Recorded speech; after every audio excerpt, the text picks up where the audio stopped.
Organizamos a 20ª Carreira Popular do Concello de Arteixo. Levamos transcurridos 20 anos, unha carreira que a nivel organizativo e de público pois vai crecendo e a verdad que moi contentos tanto polo número de públicos, chegaron pois eso, ademais moitos nenos, moitas categorías inferiores. Carreiras transcurriron ademais todas en hora, os percorridos gostaron moito a xente e non houve así pois nada así suliñable, solo que a xente pois aí moi satisfeita, xente que xa temos aquí fidelizada, que ano tras ano nos visitan, e xente que ven por primeira vez e que lles gustou moito e se van con unha moi boa impresión da carreira. Así que nada, encantados de recibir a todos estes atletas e esperamos pois eso, vernos a todos o ano que ven e bueno, se lle pode dar algunha volta así de torca a algo, pero bueno, basicamente estamos moi satisfeitos, en todo caso non creo que haxa moitos cambios, así que nada, hasta o ano que ven.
Me llamo Iván Montero y el recorrido bien, porque era igual que el del año pasado, era el mismo. Lo que pasa es que este año nos coincidió bastante viento por ahí, que nos frenó un poco el ritmo. Pero bueno, por el resto todo bien, la organización perfecta, nada, bien, disfrutando aquí del día, en casa, como siempre, y bueno, nada más, todo perfecto.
El recorrido está muy bien y la carrera está muy bien organizada. Yo creo que tuvo un problema en la salida, debería ser un poquito larga, pero normal, porque tuve un poquito de la caída ahí, que caí un poquito. Tuve un suerte que levanté rápido, pero muy bien organizada. Hubo un poquito de viento, pero muy bien la carrera. Salimos un poquito tranquilo y acabé fuerte y es muy bueno. Hay que repetir siempre, hay que animar y hay que empujar siempre adelante para el año que viene. Espero que si puedo, vendré seguro. El tiempo está muy bien, lo calculé bien, contrario con la cabeza y al final muy bien. El objetivo no la marca, el objetivo es intentar ganar pero sin sufrirse y eso es lo que sé yo.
Son Teresa Castro, son de Vimianzo, pero corro co Club Atletismo Noia, porque levo correndo desde nena con ese club, entonces vou a seguir con eles.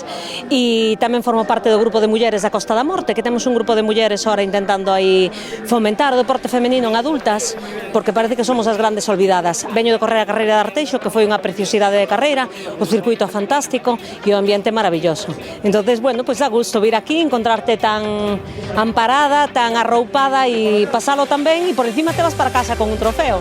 Entonces todo fantástico.